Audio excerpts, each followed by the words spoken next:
Hello student, कैसे हो आप सब। आई होप आप सभी अच्छे होंगे और आपकी पढ़ाई भी जोरों शोरों की चल रही होगी। इसी पढ़ाई को अच्छी से बहुत अच्छी करने के लिए आ चुका है आपका अपना YouTube channel the science academy. मैं हूं विक्रम सिंह, जो कराऊंगा आपको साइंस के हर टॉपिक्स को क्लियर एंड हर डाउट को सोल्व। तो लास्ट क्लास में अपना क्या चल रहा था, अपना चल रहा है क्लास 7 का चैप्टर नंबर 4, जिसका नाम है ऊष्मा या हीट। तो इस चैप्टर में अपना टॉपिक चल रहा था ऊष्मा स्थानांतरण की विधि, कॉन्सेप्ट ऑफ हीट ट्रांसफर। ठीक है, तो क्या है, अपन ने क्या पढ़ा था, उसमें अपन ने पढ़ा था ऊष्मा स्थानांतरण कैसे होती है। उसमें अब मैंने आपको 3 विधियां लिखाई थी। ठीक है, वापस से मैं आपको एक बार रिवाइंड करा देता हूं।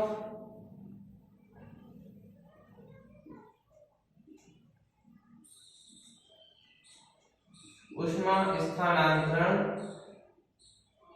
की विधि, ठीक है, कौन कौन सी थी। सबसे पहले अपन जो पढ़ चुके हैं वो है चालन। दूसरे नंबर पर जो अपन आज पढ़ेंगे वो है संवहन।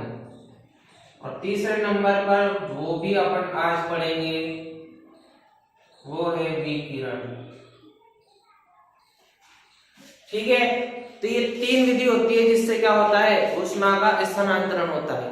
ठीक है, चालन में अपन ने पढ़ा था कि चालन क्या होती है, जब भी ऊष्मा का स्थानांतरण क्या होता है, एक दिशा से दूसरी दिशा में या एक सिरे से दूसरे सिरे तक होता है, वह चालन विधि के द्वारा होता है। उसके अंदर अपन ने पढ़ा था चालक क्या होते हैं या कुचालक क्या होते हैं, और वो कौन कौन से पदार्थ होते हैं, ये आपको सब बता दिया था और आपको समझ में भी आया था अच्छे तरीके से। आज अपन पढ़ने वाले हैं वो है अपनी दूसरी विधि, जिसका नाम होता है संवहन।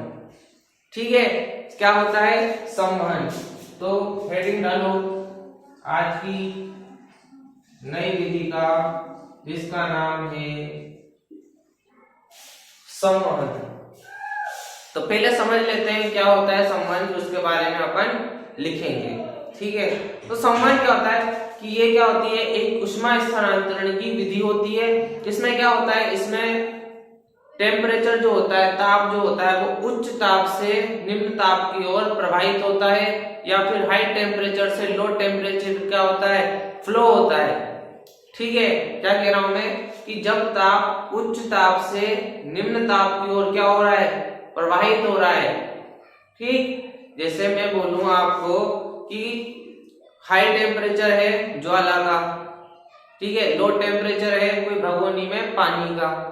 अब क्या करना है, अपन को भगोनी में पानी गर्म करना है, तो क्या होगा, हाई टेम्परेचर से लो टेम्परेचर की ओर फ्लो होगा। क्या होगा, जो उच्च ताप है वो निम्न ताप की ओर क्या होगी, प्रवाहित होगी। क्या होगी, ऊष्मा प्रवाहित होगी। वो विधि किसमें होती है, वो होती है संवहन में। ठीक है, तो क्या होता है संवहन, जब भी अपन क्या करते हैं, उच्च ताप से निम्न ताप की ओर क्या कर रहे हैं, ऊष्मा का स्थानांतरण करते हैं, वह विधि में आता है संवहन। ठीक है, एग्जाम्पल के तौर पे अगर मैं आपको समझाऊं कि क्या होता है संवहन विधि, तो आप क्या करो, आप करो गैस को ऑन करना। ठीक है, उसमें क्या करो, उसके ऊपर आप एक भगोनी में पानी भर के रख देना। ठीक है, तो क्या आपको रिजल्ट देखने को मिलते हैं 2-5 मिनट बाद कि उसके नीचे छोटी छोटी आपको बूंदें दिखाई देती है। ठीक है, वो क्या होता है कि नीचे वाला तले में जो पानी होता है वो क्या हो रहा है, ऊपर की ओर आ जाता है और उसकी जगह दूसरा पानी ले लेता है।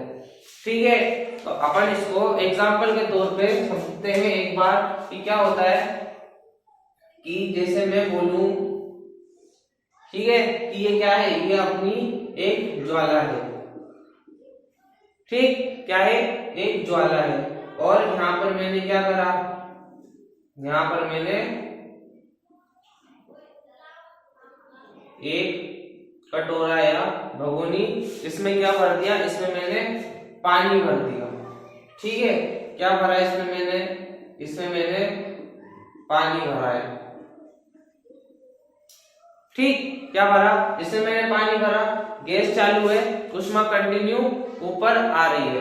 ठीक है, तो क्या हो रहा है कि ये जो ऊष्मा का जो तापमान होता है, ये आप सभी जानते होंगे, जो ऊष्मा का जो टेम्परेचर होता है, ऊष्मा का टेम्परेचर क्या होता है, हमेशा ज्यादा होता है। मैंने आपको जब पढ़ाया था तभी आपको बताया था कि अपन ऊष्मा का पता कैसे लगाते हैं। अगर जहाँ ज्यादा गर्मी होगी वहां का टेम्परेचर क्या होगा, ज्यादा होगा। ठीक है, तो ऊष्मा का टेम्परेचर क्या होता है, हमेशा ज्यादा होता है। और अगर मैं बात करूं कम ताप की, ठंडा है जो चीज या जो पदार्थ ठंडा है उसका टेम्परेचर क्या होगा, उसका टेम्परेचर कम होगा। ठीक है, तो ये होता है high temperature and low temperature. तो एग्जांपल में जाते हैं अपन कि एग्जांपल में क्या हो रहा है, ये नीचे से ऊष्मा का प्रभाव हो रहा है। ठीक है, कंटिन्यू उसका प्रभाव हो रहा है। ऊपर क्या है, ठंडा जल है। ठीक, क्या है, ऊपर क्या है, ठंडा जल है।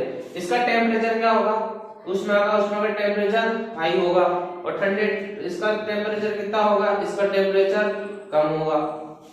ठीक है, इधर क्या है, ये ऊष्मा है। ठीक, इधर क्या है, ये ठंडा जल है। ठीक है, तो होता क्या है, संवहन विधि में क्या होता है कि जो कंटिन्यू ऊष्मा बह रही है, ठीक है, या ऊपर की ओर प्रवाहित हो रही है, तो क्या हो रहा है कि जो आपको दिख रहा होगा ये पानी है, वाटर है। ठीक है, आपको दिख रहा होगा ये गर्म कैसे होता है, ये गर्म कैसे होता है कि ये जो नीचे का पानी वाटर है यहां से लेके यहां तक का, ठीक, ये क्या है, ये वाटर है, ये धीरे धीरे गर्म होता है। ठीक, धीरे धीरे गर्म होता है और क्या करता है, गर्म होकर के ये यहाँ आ जाता है ऊपर की ओर। ठीक है, ये धीरे धीरे गर्म होगा और ऊपर की ओर आ जाएगा। जैसे ही ये वाटर अपने जगह छोड़ करके ऊपर की ओर आता है तो जो साइड में जो इधर का वाटर होता है ये इसकी जगह ले लेता है। ठीक है, क्या हो रहा है कि साइड में जो वाटर है ये इसकी जगह ले लेगा। ठीक, जब ये वाटर साइड वाला गर्म होगा तो ये ऊपर चल जाएगा और जो साइड में जल होगा और वो क्या होगा, वो उसकी जगह ले लेगा। तो ऐसे धीरे धीरे करके क्या होता है, पूरी भगोनी का जो जल होता है वो गर्म होता है। ठीक है, तो ये होता है संवहन विधि में। क्या हो रहा है, ये होता है संवहन विधि में कि जब उच्च ताप से निम्न ताप की ओर कोई सी भी ज्वाला या कोई भी ऊष्मा प्रवाहित होती है और वो क्या हो रहा है संवहन विधि में कि जो जल होता है वो धीरे धीरे करके गर्म होता है। ठीक है, तो ये होती है संवहन विधि। ठीक है, कि धीरे धीरे करके एक एक सिरे में जल का गर्म होना या ऊष्मा का प्रवाह होना। ठीक है, ये होता है संवहन विधि के अंदर। ठीक, आप कभी भी नोटिस कर लेना घर पे, कभी भी जल गर्म करो गैस पे तो क्या होता है कि उसके नीचे क्या है, छोटी छोटी बूंदे जम जाती है। तो क्या होता है कि जो छोटी छोटी बूंदे हो रही है वो धीरे धीरे करके क्या हो रही है, ऊपर आ जाती है और जो उसका साइड का जल होता है वो उसकी जगह ले लेता है। ऐसे ऐसे करके जितना भी वाटर होता है वो धीरे धीरे करके गर्म होता है। ठीक है, तो ये होती है संवहन विधि। ठीक है, तो इसमें अपन लिखेंगे पहले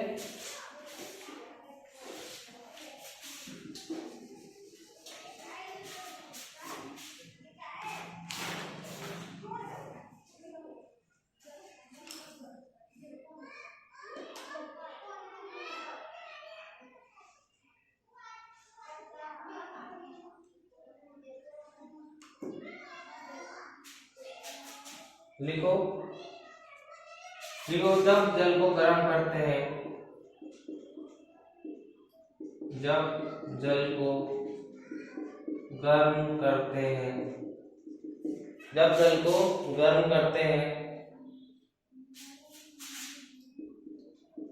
तो गर्म जल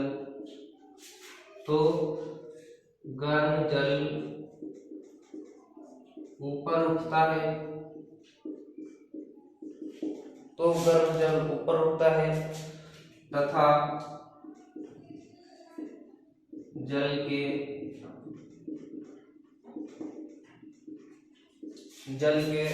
आसपास का ठंडा जल के आसपास का ठंडा जल उसकी जगह ले लेता है, उसकी जगह ले लेता है तथा जब ये जल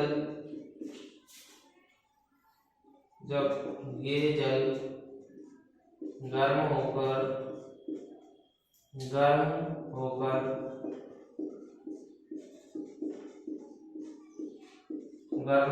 ऊपर उठता है तब इसके आसपास का जल इसके पास का ठंडा जल इसकी जगह ले लेता है, इसकी जगह ले लेता है। यह प्रक्रिया पूरे जल के गर्म होने तक चलती रहती है, गर्म होने तक चलती रहती है। इस विधि को संवहन विधि कहते हैं। ठीक है, जैसा मैंने बोला वैसा ही लिखा है। ठीक, तो मैंने क्या बताया था कि जब ये जल गर्म होगा नीचे का तले का, तो ये क्या होगा, ये गर्म होकर ऊपर उठेगा, तब इसके आसपास का जल इसकी जगह ले लेगा, तब ये जल गर्म होगा तब ये ऊपर उठेगा। ठीक है, तो ये प्रक्रिया तब तक चलती रहती है जब तक भगोने में पूरा जल गर्म ना हो जाए। ठीक है, तो ये विधि होती है संवहन विधि। तो इसको नोट करो संवहन विधि को, फिर उसके बाद अपना अगला टॉपिक शुरू करेंगे। ठीक है, तो ये होती है संवहन विधि। तो संवहन विधि आपको समझ में आई होगी, बहुत इजी सा टॉपिक है, कोई बड़ी बात नहीं है। रेगुलर अपन घर पर, अभी ठंडा सीजन चल रहा है, पानी गर्म करते हैं तो अपन उसको नोटिस कर सकते हैं कि हाँ कि ये पानी कैसे गर्म हो रहा है। ठीक है, तो वो कैसे गर्म होता है, वो संवहन विधि के द्वारा ही गर्म होता है। ठीक है, तो नेक्स्ट अपना जो टॉपिक आता है ऊष्मा स्थानांतरण की विधि में, वो होता है विकिरण। क्या है, विकिरण। ठीक, तो हेडिंग डालना मेरे साथ,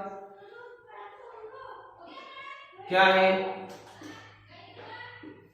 विकिरण। ठीक है, क्या है, विकिरण। किरण तो आप सभी जानते ही हो, किरण क्या होती है, जो सूर्य से अपने पास रोशनी आती है वो किरण होती है। ठीक है, वी उसके आगे लगाया गया है।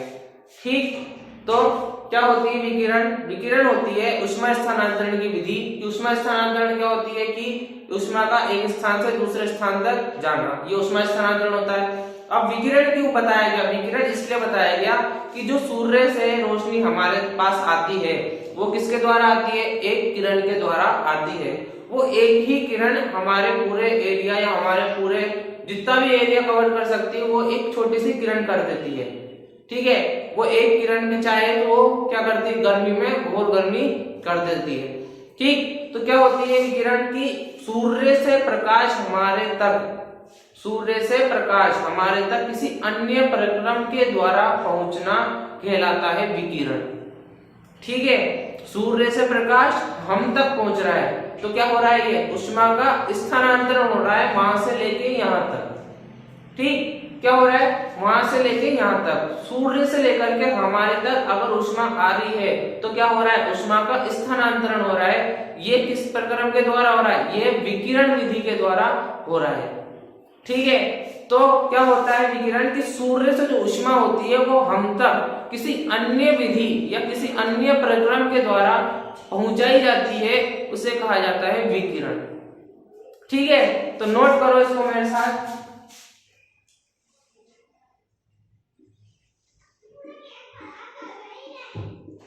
सूर्य से ऊष्मा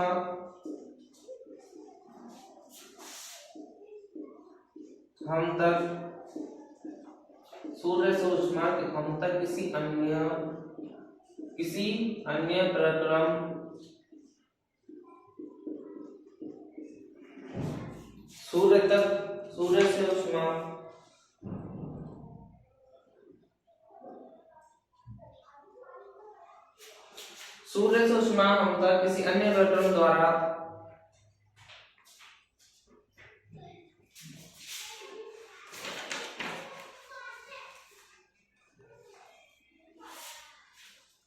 सूर्य से ऊष्मा हम तक किसी अन्य प्रक्रम द्वारा आती है।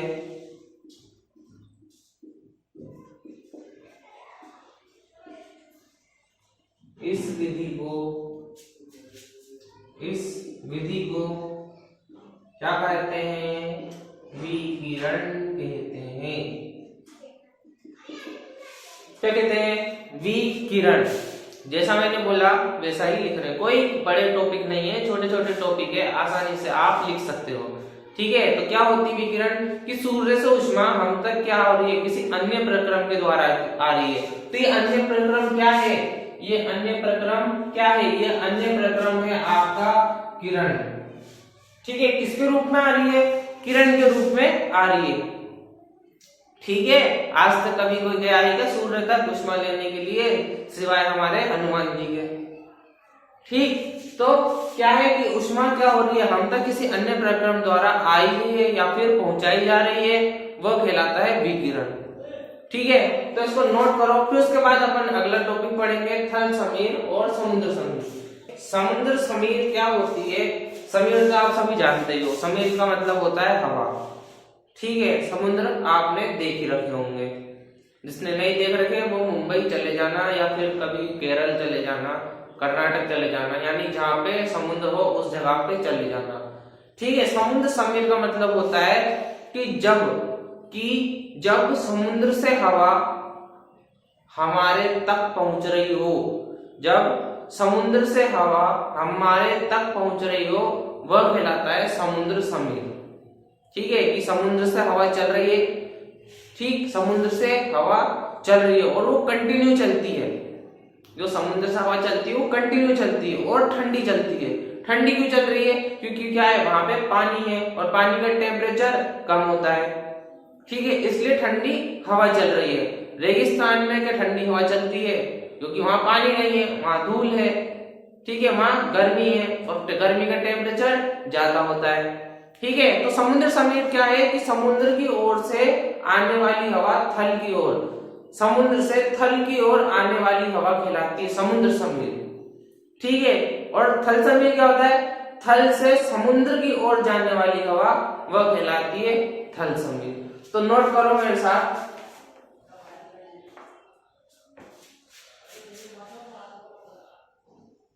समुद्र की ओर से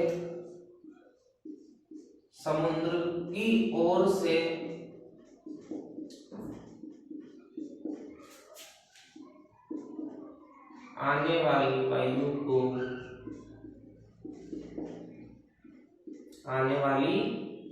वायु को समुद्र समीर कहते हैं। ठीक है, क्या है कि जो समुद्र से हवा आ रही है उसको क्या बोल रहे हैं अपन, समुद्र समीर। ठीक, अगर मैं आपको बोलूं कि जो समुद्र है और समुद्र के तट के पास जो मकान बनाए होते हैं, या फिर जो आपने गोवा देखा होगा, गोवा की कभी गए हो तो आप उसके आसपास क्या होते हैं, छोटे छोटे हाउस बनाए जाते हैं। वो क्यों बनाए जाते हैं, वो इसलिए ही बनाए जाते हैं कि वो क्या होती है, वो समुद्र के पास होते हैं, वहां से ठंडी हवा पास होती है हमारे घरों में। ठीक है, क्या हो रही है, ठंडी हवा पास होती है हमारे घरों में। तो वहां क्या होता है, गर्मी के टाइम भी हमको सर्दी जैसा एहसास होता है, क्योंकि वो हवा क्या होती है, कंटिन्यू हम तक आती रहती है और वो हवा कैसी है, वो ठंडी हवा है। ठीक है, इसलिए वहां पे जो हाउस होते हैं वो कैसे होते हैं, बनाए जाते हैं, और लकड़ी के और खिड़की के बनाए जाते हैं। ठीक है, तो क्या होता है कि वहां पे कंटिन्यू हवा हमारे घरों में आती रहती है। ठीक है, ये होता है समुद्र समीर। अब जो नेक्स्ट हेडिंग डालेंगे वो है थल समीर।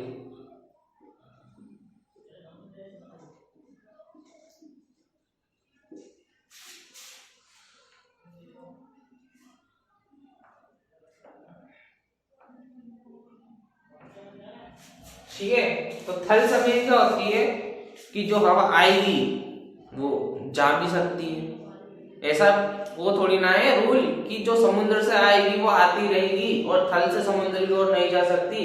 ऐसा पेज थोड़ी ना है कि थल से कोई हवा चलेगी तो समुद्र में नहीं जा सकती। हवा दोनों तरफ पास होती है, अगर इधर से आएगी तो इधर से जा भी सकती है। ठीक है, ऐसा कोई रूल नहीं है कि इधर से ही आएगी और इधर से जाने पे बैन है, ऐसा नहीं होता। हवा अगर इधर से आ रही है तो इधर से जा भी सकती है। ठीक है, जो इधर से आ रही है समुद्र की ओर से वो क्या है, समुद्र समीर। और जो इधर से जा रही है, ठीक है, इधर से जा रही है थल से समुद्र की ओर, वो क्या है, थल समीर। तो लिखो मेरे साथ,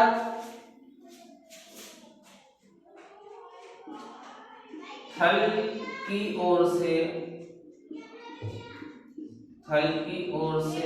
ठंडी,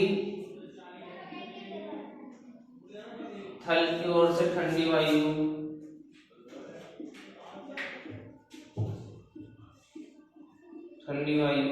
समुद्र की ओर बहती है, इसे थल समीर कहते हैं। क्या कह रहे हैं इसको? थल समीर कहते हैं। थल का मतलब क्या होता है? थल का मतलब होता है धरती। ठीक है, थल का मतलब क्या है? थल का मतलब है धरती। कि धरती की ओर से वायु चल के कहां जा रही है? समुद्र की ओर जा रही है। ठीक है, धरती से चल के वायु कहां जा रही है? समुद्र की ओर जा रही है, तो वो कहलाएगी थल समीर। और जब समुद्र से चल के वायु किधर आ रही है? धरती की तरफ आ रही है। ठीक है, वायु कहां आ रही है? इधर धरती की तरफ आ रही है। ऐसा नहीं है कि समुद्र धरती पर नहीं है, धरती पे ही है, लेकिन क्या है, वो समुद्र का एरिया है जहाँ पे पानी पानी, और इधर क्या है? इधर अपना समतल एरिया है जहाँ पे लोग रहते हैं। तो समुद्र से चल के किधर आ रही है? स्थल की ओर आ रही है, वो क्या कहलाएगा? समुद्र समीर। और जब थल से या स्थल से समुद्र की ओर वायु जाती है, वो क्या कहलाती है? थल समीर। तो ये होता है थल समीर और स्थल, थल समीर और समुद्र समीर। तो नोट करो इसको।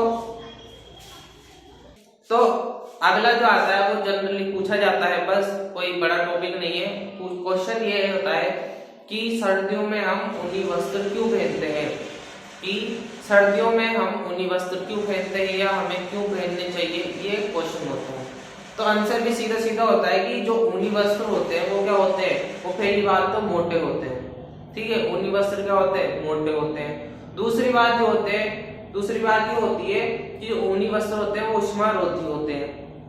ठीक, तीसरी बात होती है कि जो ऊनी वस्त्र होते हैं वो मोटे तो होते हैं, लेकिन क्या है, वो मोटाई से वैसे होते हैं कि जब बाहर की वायु कोई अगर उनके वस्त्र में प्रवेश करेगी, ठीक है, वस्त्र में प्रवेश करेगी, तो क्या होती है? वायु बीच में फंस जाती है। तो क्या हो रहा है? हमारे शरीर तक नहीं पहुंचाई जाती या हमारे शरीर तक नहीं पहुंच सकती। इसलिए हम सर्दियों में ऊनी वस्त्र का इस्तेमाल करते हैं।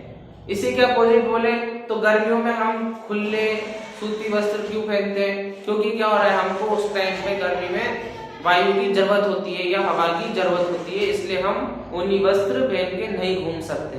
क्योंकि ऊनी वस्त्र का क्या काम होता है? वायु को रोकना। ठीक है, ऊनी वस्त्र का क्या काम है? वायु को रोकना, हमारे शरीर तक पहुंचने से रोकना। और गर्मी में क्या होता है? वायु को हमारे शरीर तक कैसे पहुंचे वो हमें जरूरत होती है। ठीक है, तो ये होता है इसका सिंपल सा आंसर। तो इसी के साथ अपना आज ये चैप्टर नंबर 4 भी यहीं पे फिनिश होता है। और आपको मैंने क्या क्या पढ़ाया मैं एक बार रिमाइंड करा देता हूँ। सबसे पहले अपन ने जाना कि ऊष्मा क्या होती है। ठीक है, फिर उसके बाद अपन ने पढ़ा गर्म तथा ठंडे पदार्थ क्या होते हैं। फिर उसके बाद देन अपन ने क्या पढ़ा था? देन अपन ने पढ़ा था तापमापी क्या होता है। फिर उसके बाद अपन ने ऊष्मा स्थानांतरण तथा उसकी विधियों का डिस्कशन करा। तो आशा करता हूं कि आपको क्लास में मजा आया होगा और आपके बहुत सारे डाउट्स क्लियर हुए होंगे।